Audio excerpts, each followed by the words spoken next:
जीतेगा भारत, हारेगा corona.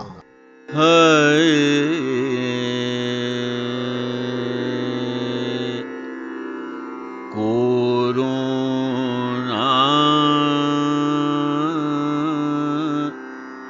Corona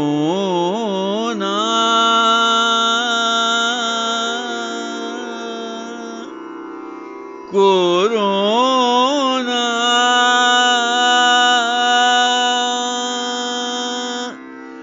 जा जा रे जा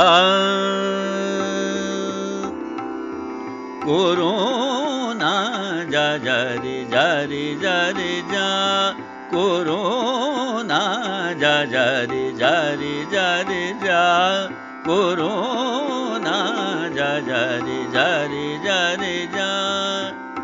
कहाँ से आया कहाँ से आया कहाँ से आया तू दुनिया से जा कोरोना जा जा रे जा रे जा रे जा कोरोना जा जा रे जा रे जा रे जा। प्रस्तुत है कोरोना से संघर्ष पर केंद्रित आकाशवाणी गोरखपुर की ये प्रस्तुति। कहाँ से आया तू दुनिया से जा कोरोना जा जा रे जा रे जा रे जा कोरोना जा जा रे जा रे जा रे जा। श्रोताओं नमस्कार। हारेगा कोरोना, जीतेगा भारत के एक नए अंक के साथ हम पुनः उपस्थित हैं।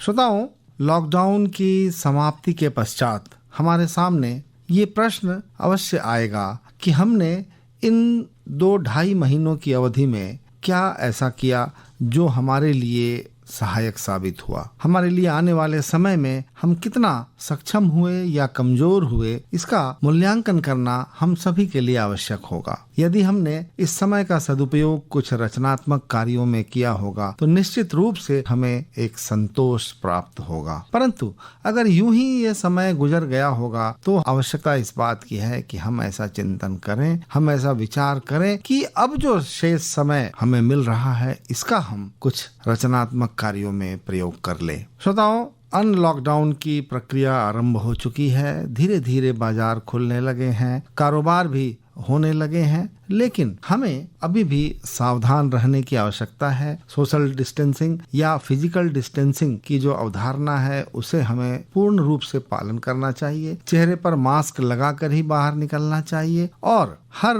घंटे कम से कम 20 सेकंड तक साबुन से हाथ धोना चाहिए। ये जो प्रक्रियाएं हैं ये हमें बल देती हैं, ये हमें सक्षम बनाती हैं कोरोना को अपने से दूर रखने में सक्षम हो सके। तो इसलिए ये आवश्यक है कि हम अभी भी सावधान रहें और साथ ही साथ इस बात का भी ध्यान रखें कि हमारी जो शरीर की बीमारियों से लड़ने की क्षमता है उस क्षमता को हम ज्यादा से ज्यादा बढ़ाएं। हम ऐसा खान पान अपनाएं, ऐसी चीजों को ग्रहण करें जो हमारी इम्यूनिटी को बढ़ाती है। साथ ही साथ आवश्यकता इस बात की है कि हम योग करें और अच्छी नींद लें और अपने को सक्रिय रखें। इन सब तथ्यों को ध्यान में रखेंगे तो कोरोना से हमारी लड़ाई सफलतापूर्वक पूर्ण होगी। आज के इस कार्यक्रम में हम आपकी मुलाकात एक चिंतक के साथ करवा रहे हैं जो कि कानपुर विश्वविद्यालय के कुलपति रहे और साथ ही साथ उत्तर प्रदेश लोक सेवा आयोग के अध्यक्ष रहे। आप हैं प्रोफेसर के.बी. पांडे। हम उनसे बातचीत करेंगे और ये जानने का प्रयास करेंगे कि कैसे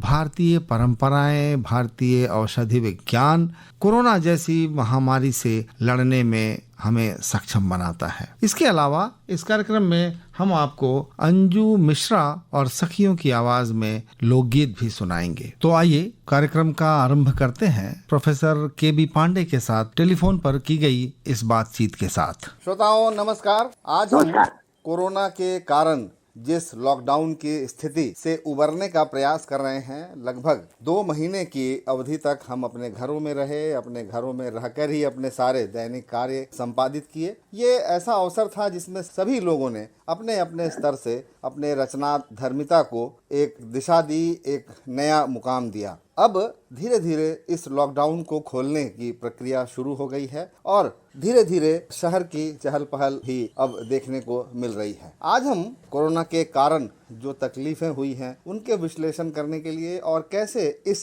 लॉकडाउन का रचनात्मक कार्यों में उपयोग किया गया, इस विषय पर बातचीत करने के लिए प्रोफेसर के.बी. पांडे से बात कर रहे हैं। प्रोफेसर पांडे पूर्व में कानपुर विश्वविद्यालय के कुलपति रह चुके हैं, साथ ही साथ उत्तर प्रदेश लोक सेवा आयोग के पूर्व अध्यक्ष भी रहे हैं। हम उनसे जानने का प्रयास करेंगे कि एक विद्वान के रूप में, एक अध्येता के रूप में आपने किस प्रकार से इस कोरोना और लॉकडाउन को देखा है। सर, आपका बहुत बहुत स्वागत है हमारे इस कार्यक्रम में। सबसे पहले आप हमें ये बताएं कि ये जो कोरोना के कारण जो लॉकडाउन हुआ, इस लॉकडाउन को आपने किस रूप में लिया सर? क्या ये एक प्रतिबंध लगा आपको या कि ये एक अवसर लगा आपको? देखिए, समाचार पत्रों में बहुत सारी इसकी तस्वीर आई और किस तरह से लोगों ने ये प्रतिबंध वाले कालखंड को कैसे जिया, इसको बहुत बड़ा चढ़ा कर दिखाया गया। परंतु सारा देखने के बाद मुझे लगा कि हमने अपने को शहरों में सीमित कर लिया।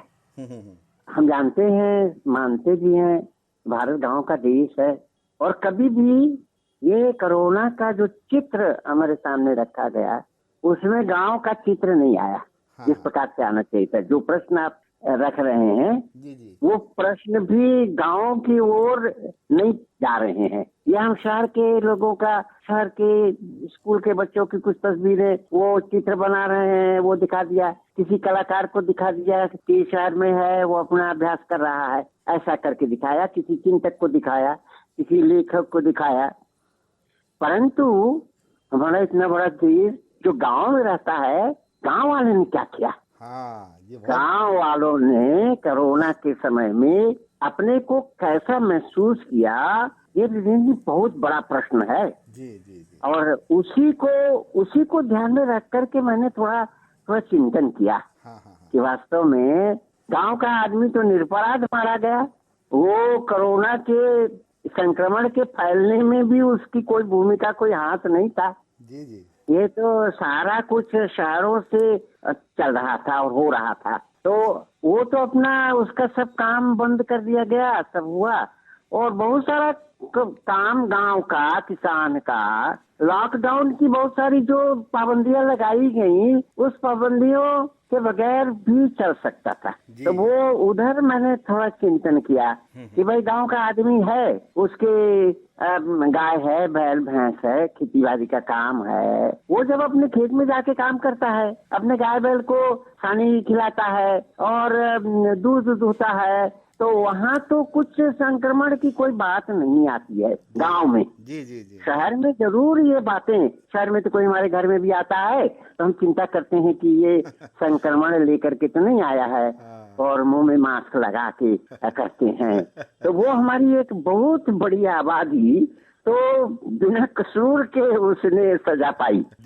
वही उसी चीज को और हम आगे बढ़ाकर देख रहे हैं। अभी सरकार ने बड़ी अच्छी योजना बनाई, जो गांव से लोग पलायित होकर के शहरों में चले गए थे और वो जो लौटे, अपने गांव की ओर लौटे, किस तरह से लौटे वो हम सबने देखा, दूरदर्शन पर देखा और अखबारों में खूब उनके चित्र आए।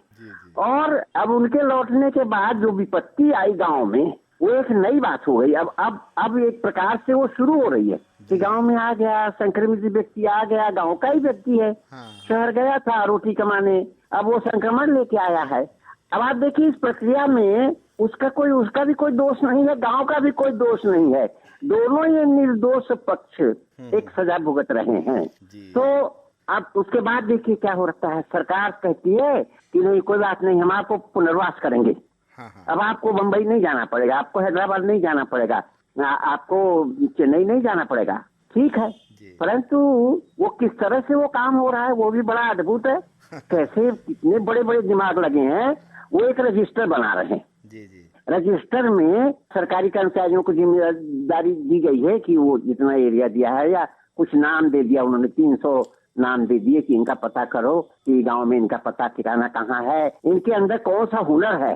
और उस हुनर के आधार पर शासन उनके पुनर्वास की व्यवस्था करेगी। बार बार ये घोषणा हो रही है कि हम आपको आपके गांव में ही रोजगार देंगे। बड़ी अच्छी बात हो रही है। ये बात जो वास्तव में पहले होनी चाहिए थी वो अब हो रही है। जब कोरोना ने हमको आईना दिखा दिया कि भाई शहर में भाग के जाना और पैसा कमाने की उम्मीद से वहाँ रहना ये कोई विकल्प नहीं है। आप जहाँ हैं वहीं अपने को स्थापित करिए और परिश्रम करिए, शासन भी आपकी सहायता करे। वो जो हमारा गांव का ताना बाना टेक्सचर था वो इस पलायन से ध्वस्त हुआ जी। और उसी का दुष्परिणाम हुआ कि कितने लोग भागे, कितनी विपत्तियों को झेलते हुए लौट के आए, किन किन स्थितियों में आए। और अब जब ये रजिस्टर बन रहा है तो गांव का वो नौजवान जो सारी कठिनाइयों को झेलता हुआ गांव में ही रह गया था उसको उस रजिस्टर में स्थान नहीं मिलेगा। हाँ। कितने करोड़ जो सरकार का पैसा सहायता के लिए निकल रहा है उस तक उसकी पहुंच नहीं होगी। वो ठगा था महसूस करेगा।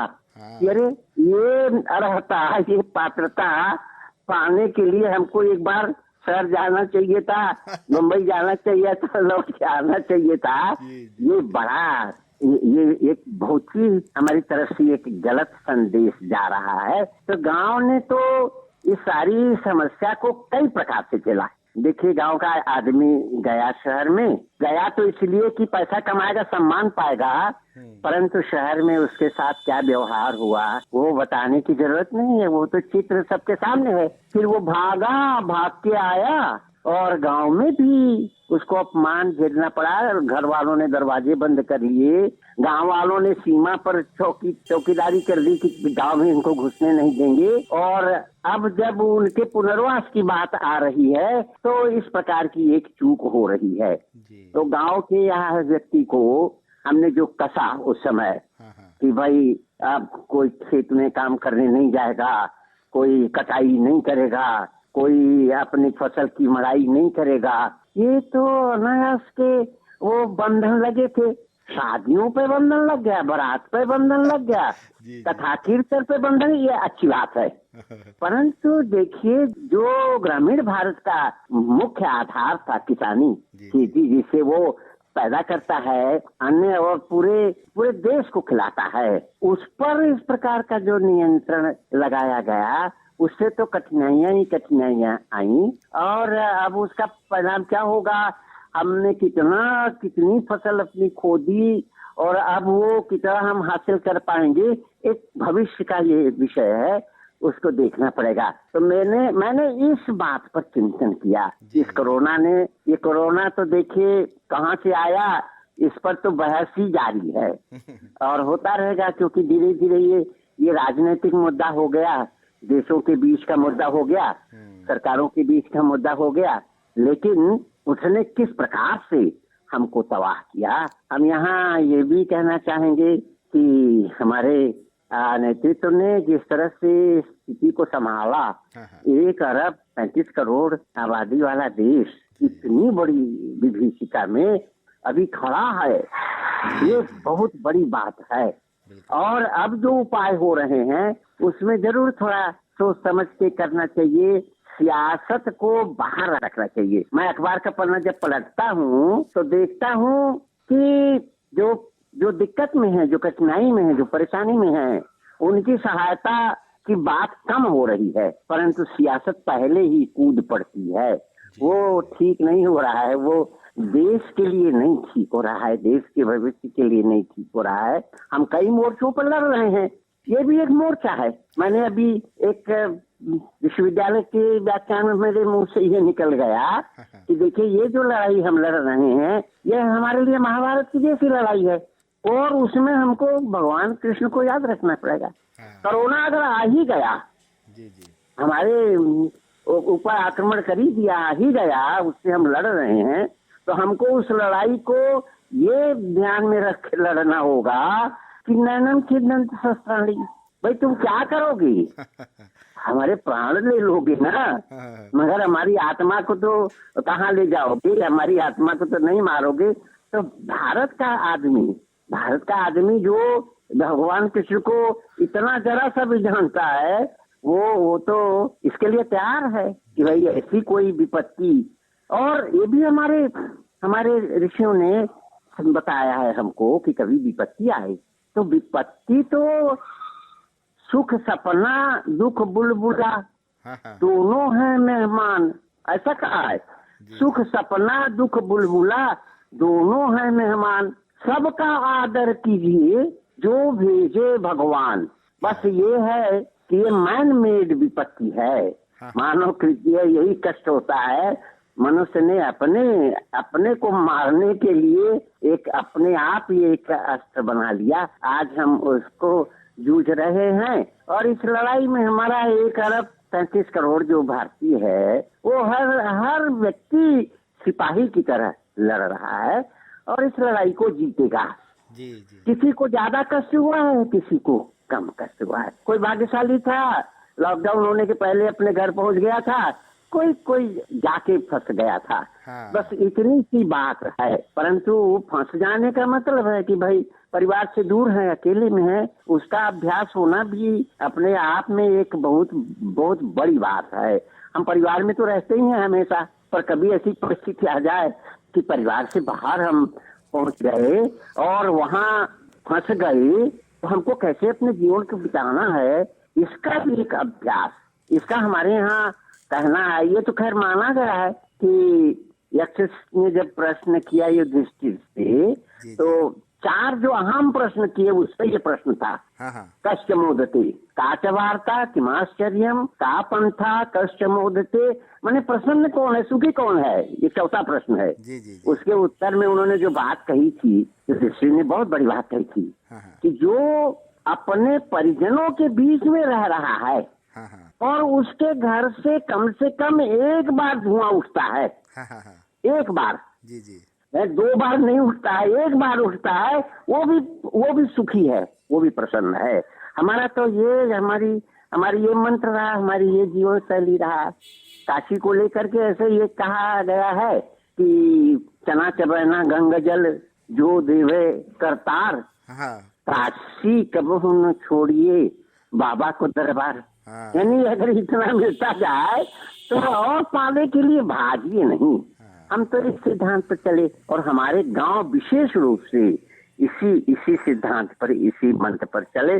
पर जैसे जैसे ये हमारे पश्चिमी जीवन की नकल, और पाओ और पैसा कमाओ, हाय पैसा हमारे ऊपर जैसे हावी होता गया, तब ये स्थिति आई। देखिए शहरों को पलायन, नौकरी करने बहुत दिन से लोग जाते थे, हमारे आदि परपाजी सब जाते थे, परंतु जैसा अभी हुआ है कि कितनी बड़ी संख्या में, यानी बम्बई का कितनी आबादी गांव की जनता है, ये इससे गांव जी गांव उजड़ गए। बिल्कुल बिल्कुल गांव में कई गांव ऐसे वहां जाइए तो कोई नौजवान आपको दिखेगा नहीं, जो बूढ़ा और एकदम अशक्त है वो ही दिखेगा। तो ये जो हमने किया अपनी परंपराओं को तोड़कर कि भाई अपनी धरती पर रहना है, ये हमारी धरती हमको जो देगी उसमें संतोष से जीना है। और एक चीज हम आपको अपनी ओर से कहना चाहते हैं कि अभी अपार संभावनाएं हैं हाँ गांव के जीवन में, जीवन यापन की अभी अपार संभावनाएं हैं। हम तो पैसे की ललक में भाग गए ना, बम्बई भाग गए और दिल्ली भाग गए और इस दुर्दशा को प्राप्त हुए।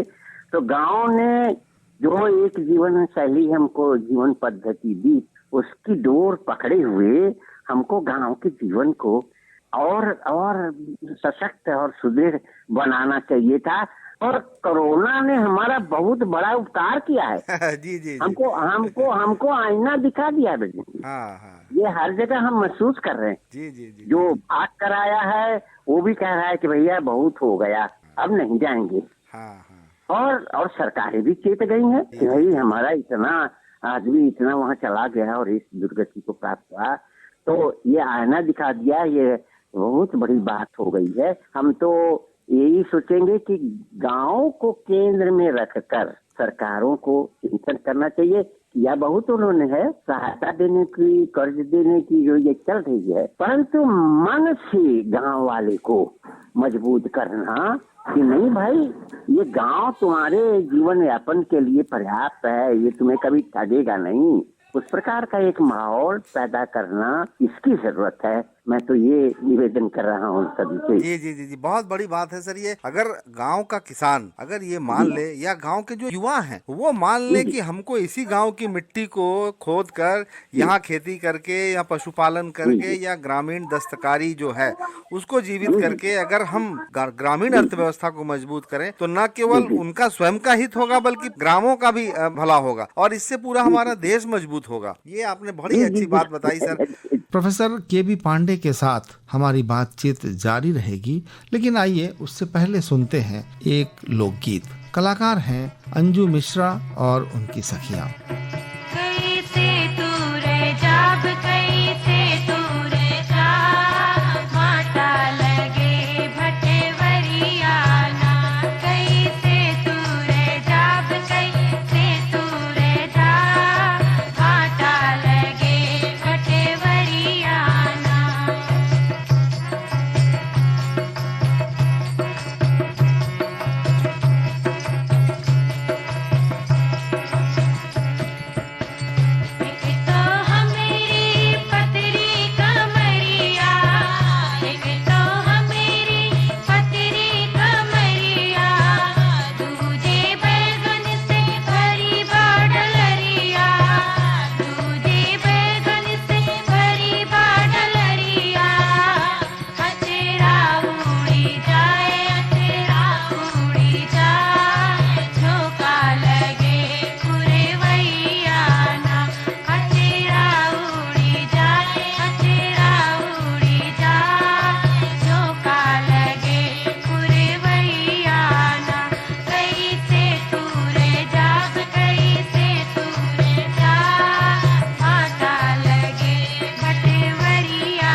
इस लोकगीत के पश्चात आइए प्रोफेसर के.बी. पांडे से की गई बातचीत का शेष अंश सुनते हैं। सर आप तो बहुत गंभीर अध्येता रहे हैं भारतीय जीवन पद्धति की, भारतीय ग्रंथों की, प्राचीन जो संस्कृत में उपलब्ध रहा है उसके आप बहुत बड़े अध्येता रहे। सर आपको क्या लगता है इस तरह की जो महामारियां आती हैं ये अब खत्म होने का भी मार्ग प्रशस्त करके जाती हैं? क्या आपको ऐसे अपने अध्ययन के दौरान ऐसा लगा कि ये कोरोना भी आया है तो ये जाएगा और इसके लिए कुछ उपाय जो हमारी परंपराओं में रहे हैं क्या वो परंपराएं इसमें सहायक हो सकती हैं? ऐसा कुछ महसूस किया सर आपने? ऐसा है कि ये बात तो अपने आप में साबित है कि जो आता है वो जाएगा। जी जी। और ऐसे ही कोरोना भी जाएगा।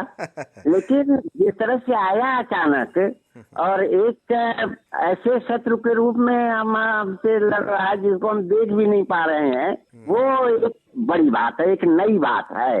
पहले भी विपत्तियां आई हैं, महामारियां आई हैं, हमने उससे लड़ाई की है, पर अब की बार ये कोरोना में दो खास बातें हैं। एक तो हम इसके मूल को नहीं जान पा रहे हैं, नहीं पकड़ पा रहे हैं, नहीं तो हम इसके मूल को ही काट दें। जी जी। ये मास्क लगाना, सोशल डिस्टेंसिंग करना, ये तो एक फौरी व्यवस्थाएं हैं जी। परंतु हम अगर उसके मूल को काट सके तो ये खत्म हो जाएगा। और दूसरी इसकी विशेषता इस बार की विभीषिका ये है कि ऐसी विश्वव्यापी विभीषिका पहले कभी नहीं आई थी। कोई देश नहीं छूटा है कोई, और हर व्यक्ति एकदम भयग्रस्त हो करके जीवन जी रहा है। जी। ये लेकिन हमारी जो भारतीय जीवन शैली है उसमें ऐसी कठिन परिस्थितियों में भी अपने जीवन को हम जी सकते हैं, ऐसा हमारे पास हमारे ग्रंथों में, हमारे पुराणों में इस सब की व्यवस्था है। जी जी अब ये महामारी है और महामारी में हमको दूरी बनाकर रखना है, दवाई ढूंढनी है, ये सारी चीजें बातें जो आ रही हैं उसमें हम एक जगह फिर चूक कर रहे हैं। हाँ हाँ चूक क्या कर रहे हैं कि हम उसके वैक्सीन के लिए उसके अमेरिका की ओर देख रहे हैं।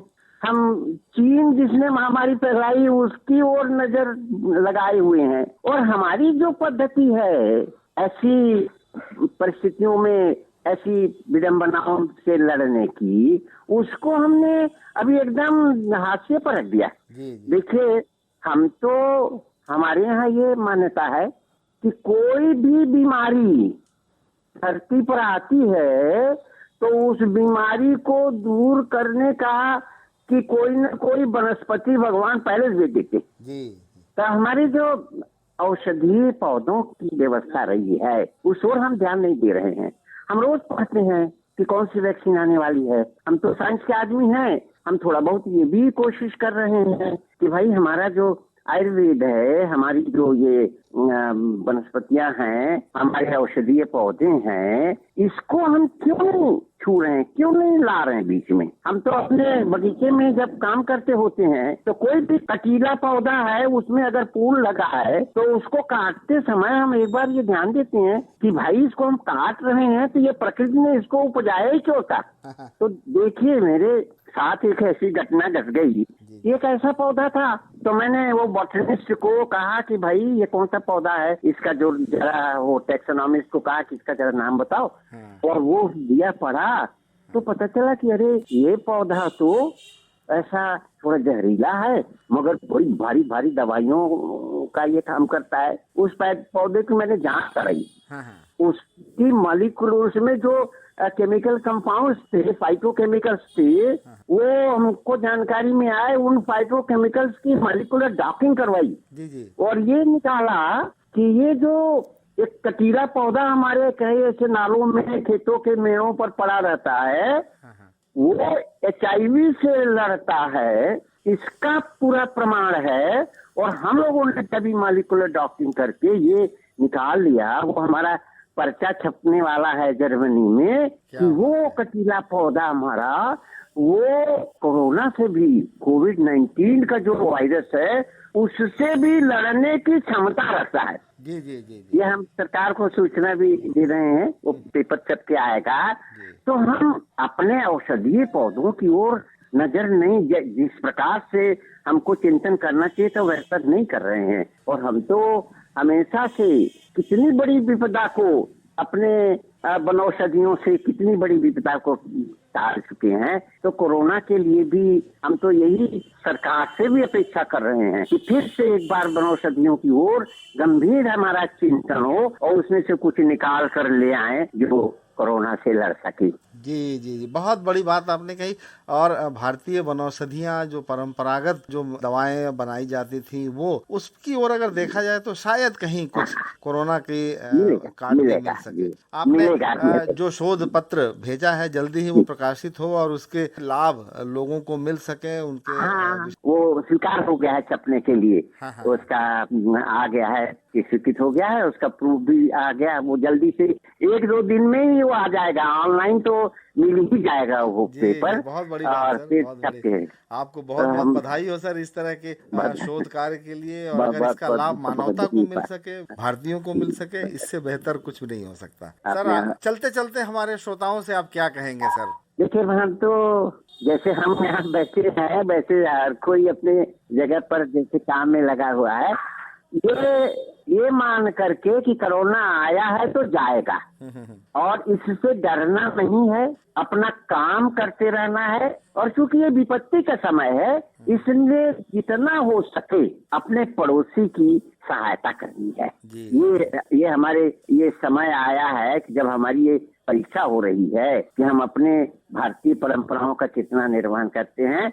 बड़ी से बड़े इस संकट में हमने पड़ोसी के दरवाजे पर खड़े होकर के उसकी सहायता किया है, उसको सांत्वना दी है और हर प्रकार से सहायता की है। हम यही निवेदन करेंगे सभी श्रोता बंधुओं को कि ये हमारी भारतीय परंपरा है, ये हमारे हर भारतीय का ये गुण है कि संकट के समय अपने से ज्यादा अपने पड़ोसी की चिंता करना। क्या बात है, क्या बात है, बहुत अच्छी बात आपने कही। जी जी ब्रजेश जी, बहुत धन्यवाद है आपने मुझे। आपने इतनी अच्छी बात कही और इतना समय दिया हमारे श्रोताओं को। आपका हमसे बातचीत करने के लिए बहुत बहुत धन्यवाद। और कार्यक्रम के अंत में आइए सुनते हैं अंजू मिश्रा और उनकी सखियों की आवाज में एक और लोकगीत।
इसके साथ ही आज का हारेगा कोरोना जीतेगा भारत का ये अंक यहीं संपन्न होता है। कल पुनः एक नए अंक के साथ हम उपस्थित होंगे। तब तक के लिए ब्रजेंद्र नारायण को अनुमति दीजिए। नमस्कार। कोरोना जा जा रे जा रे जा रे जा, कोरोना जा जा रे जा रे जा रे जा।